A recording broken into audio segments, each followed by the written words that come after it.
kita tak pernah menolak unsur morfologi dan sosiologi dalam masalah ni. Apa dia morfologi? Morfologi ni dia sama dengan metamorfosis lebih kurang. Benda yang dari satu bentuk rupa lain tiba-tiba dia bertukar jadi rupa lain. Hak ni ada contoh ulat beluncah duduk metamorfosis, duduk morfologi dalam kantung dia keluar jadi apa? Rama-rama. Beza jauh dah. Kalau orang tak pernah tengok dia kata, oh ni lagu ni tiba-tiba boleh terbang. Hak ni merayak saja. Memang berlaku. Itu bukan evolusi, itu metamorfosis, itu morfologi. Ada lagi jentik-jentik.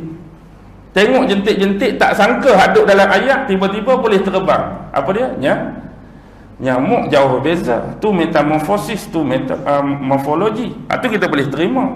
Tapi kalau nak main dengan teori evolusi, kita perlu bertanyakan kepada ulat beluncah. Kalau kamu nak bermain dengan evolusi, ulat beluncah, kamu metamorfosis dalam kelompok, jangan keluar jadi rama-rama, hang keluar jadi pepatung. Agak-agak boleh ke tak? Agak-agak boleh tak? Ulat beluncah tadi, asyik rama-rama, aku nak buat pembaharuan, aku keluar lepas ni jadi pepatung. Mampu atau tidak?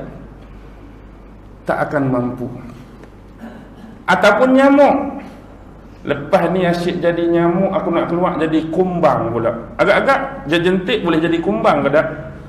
Tak akan mampu. Ataupun seekor nyamuk yang ada belalai bercinta dengan badak air betina. Nyamuk hak kecil ada belalai bercinta dengan badak air betina. Akhirnya kahwin. Hak keluar hari ni tu gajah lah ustaz.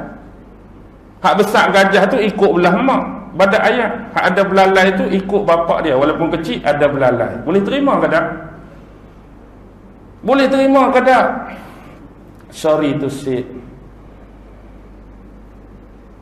terlalu rumit untuk kita memperkatakan tentang mutasi dan genetik.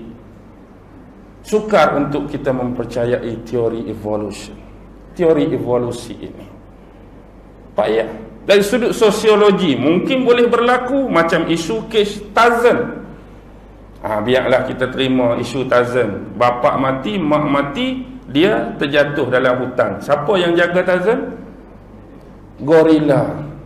Akibatnya bila budak ni besar, gaya berjalan pun macam gorila. Sebab dia duduk bersosial dengan gorila, tak kenal orang lain. Cakap pun biasalah sosiologi dengan benda tu. Walaupun dia makan sama dengan gorila, berjalan cara gorila, berkomunikasi cara gorila, dia mati umur 70 pun dia jadi gorila ke jadi orang masa mati? Ustaz, sebab lebih 50 tahun gorila duk jaga, dia mati jadi gorila, bukan orang. Boleh percaya ke tak? Tarzan mati sebagai gorila ke sebagai orang? Tetap sebagai orang. Bahkan gorila, kalau kita pera sekok dia tu, duduk 70 tahun di kalangan manusia pun, gorila ni mati sebagai gorila ke sebagai orang? Asal dulu ustaz gorila, tapi lama keturunan dia duduk dengan kita 70 tahun, jadi mati sebagai orang. Jadi tu imam ready lah, kena mandi lah, kena kafan, kena tanam lah. Lepas tu orang pun pelik tengok, pasal apa tu? Gorila. Takkanlah mak tak, dulu dia binatang ni tak, kubur ni gorila, tapi lama duduk dengan orang dia mati jadi, lama duduk dengan orang mati jadi orang. Boleh terima? No, sorry to say. Kita pilah ke zoo negara. Sebab apa? Lama dia duduk di situ, ada tak kawasan ni buaya, ni beruk, ni apa, tiba-tiba tak ada binatang, ada orang dalam tu. Sebenarnya orang tu hak cuci tu, tapi tak ada pernah orang kata dulu tu ustaz, dulu tu tapir tu duduk situ. Mana tapirnya? Itulah hak duduk cuci tu, dulu dia tapir. Sebab lama mari duduk berkomunikasi dengan orang, duduk tengok hari-hari, tapir tu jadi orang dah. Tak ada. Okey, kita tengok sudut terakhir antropologi yang melibatkan sejarah, ketamadunan, kebudayaan dan asal-usul manusia. Manusia ni, dia ada genetik dia yang Allah buat. Kita ambil dari sudut norma-norma kebiasaan manusia sekalipun, kalau kita dah ada genetik bangsa Melayu, Duduk lama di negara Arab pun kita jadi Arab ke jadi Melayu? Kita tetap bangsa Melayu. Mungkin kita boleh berbahasa Arab, mungkin boleh jadi penggemar makanan Arab, mungkin boleh bertutur dalam bahasa Arab, mungkin berkebudayaan Arab, mungkin berpakaian Arab, tapi tetap bangsa Melayu. Sehingga kita tu tak kahwin dengan orang Arab menghasilkan kacukan lah. Maksudnya kekal sebagai Melayu. Begitu juga orang Cina hak piduk Afrika, dia tetap orang Cina. Perubahan fizikal sikit-sikit mungkin berubah, mungkin panas dia dulu putih, mungkin sedikit gelap sebab cuaca, tapi dia tetap Cina. Walaupun dia boleh berbangsa Afrika, berbudaya Afrika, pakai baju Afrika, makan makanan Afrika, tak akan merubah genetik bangsa. Dan satu yang paling sinonim, dalam mana-mana agama disunnahkan pada hari ke-7 agar diberikan nama, dan juga jadi sunnah supaya dikhitankan anak masing-masing. Dan budaya khitan ni berlaku sejak bila lagi? Siapa Nabi dan Rasul yang mula-mula khitan ni? Siapa? Nabi Ibrahim mengkhitankan dirinya sendiri dengan kapak. Dia juga mengkhitankan anak dia Ismail. Bayangkanlah secara rambang, rawak, sejak zaman Nabi Ibrahim sampai zaman kita, masa berlalu dah berapa tahun?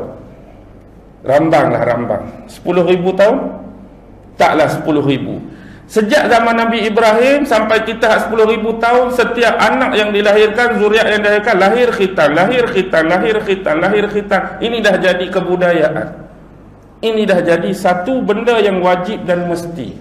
Tetapi keadaan tersebut tidak pernah menukarnya menjadi evolusi. Dan hakikatnya kita lahir hari ini, siapa yang dah siap tak ada kulub dah? Ustaz saya lahir dulu akibat keturunan kita hak berpuluh-puluh tahun tu asyik kerat. Saya pun memang lahir kerat dah. Jadi saya tak payah pergi hospital, tak payah sunat. Siapa angkat tangan? Hakikatnya kita lahir semua dalam keadaan berkulub dan perlu khitan. Sampailah anak cucu kita, walaupun ni dah jadi tradisi, kerak-kerak dia tak akan pernah berevolusi. Sebagai contoh, katakan keturunan saya dan tok saya dulu suka cukur kepala, cukur rambut, botak. Tok ke-8 suka botak, tok ke-7 suka botak, sampai kita hari ni pun suka botak. Hakikatnya anak kita lahir tu tak akan tumbuh rambut dah sebab evolusi, ustaz. Botak, tak tumbuh rambut. Hakikatnya boleh botakkan pun rambut tetap tumbuh juga, tak akan kekal. Maksudnya hak botak tu sebab kita cukur.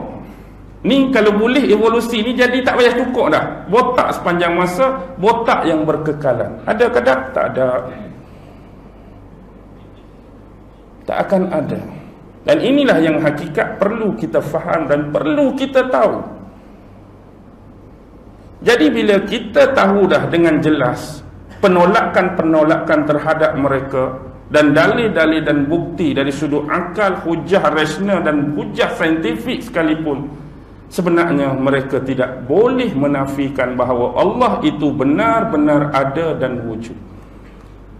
Dan sebenarnya untuk memperkatakan oleh kumpulan-kumpulan ini bahawa Allah tu tak ada, Allah tu tak wujud, sebenarnya mereka nak klaim apa? Siapa Tuhan yang sebenar? Siapa Tuhan yang sebenar? Allah tak wujud, Allah tak ada. Kalau kita tanya siapa hak sebenar jadi Tuhan, jawapan dia siapa? Diri kita sendiri adalah Tuhan. Setiap orang adalah Tuhan bagi diri masing-masing, dan dia berhak melakukan mengikut kehendak, mengikut selera, mengikut pandangan, mengikut pendapat dia. Dan kalau kita menjawab soalan tersebut secara lawak, kalau kita nak klaim, nak iktiraf kita Tuhan bagi diri masing-masing, masa kita sihat, okey. Masa kita kaya, okey. Masa kita tak ada apa-apa, okey. Bayangkan satu masa tengah berjalan keluar daripada bank, kena langgak dengan lori sampah. terbungkam kita di atas jalan dalam keadaan parah, memekik, meminta tolong, luka, patah, kita pun nak pergi tolong. Tengok muka macam familiar. Hak ni lah kata hak mengaku Tuhan bagi diri sendiri. Walhasilnya takkan Tuhan memekik, meminta tolong bila kena langgak dengan lori sampah. Tuhan pun berdarah juga, Tuhan pun patah riuk juga, Tuhan pun kena langgak dengan lori juga ke? Tak cukup dengan tu anda akan ditertawakan di hospital. Bila Tuhan kena sign surat untuk dioperation, Tuhan pun nak kena korek, Tuhan pun nak kena bedah juga. Dan lagi anda diketawakan bila habis operation, minta surat untuk claim takaful ikhlas. Tuhan pun kena claim hak tu, kena claim hak ni, kena claim hak ni. Dan lebih parah, bila anda ke pasaraya atau mana-mana kedai, hak anda anggap diri tu Tuhan pun kena GST 6% juga. Lebih parah lagi bila nak beratok beri, datang lambat, tetap Tuhan nombor 46 juga. Orang tak bagi hang nombor 1 sebab hang kata hang Tuhan. Awak ni 46. Tuhan pun 46 lah, kena beratok juga. Bering punya pasal. Dan lebih sedis lagi, orang akan mempertawakan bila kita sakit perut, nak kencing, nak berak, pergi tandas belakang pasar, 3 kupang juga orang minta. Bukan Tuhan. Tuhan pun kena juga 3. Kena, tak buat 3 kupang. Benda ni adalah lawak. Dan bila kita tanya, mereka sendiri pasti akan memberi jawapan, taklah sejauh itu, taklah sejauh itu. Benar, ini hanyalah joke.